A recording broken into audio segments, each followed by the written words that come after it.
The garage door at your Taylor Wimpey home is a feature used nearly every day of the year. Whether you open it from the inside or from the outside, its slick up and over action is a reliable system whatever the weather. However, it is important to make some simple maintenance checks. Every 6 months, check for wear on the door, including the full length of the cable.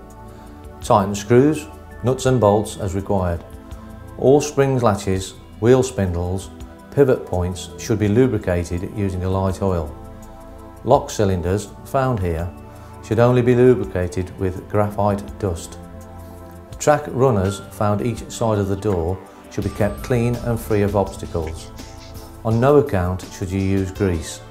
Over time it will build up and clog the runners. Once a year, springs should be inspected for adverse wear and replaced if required. By following these simple guidelines, your garage door will continue to operate smoothly.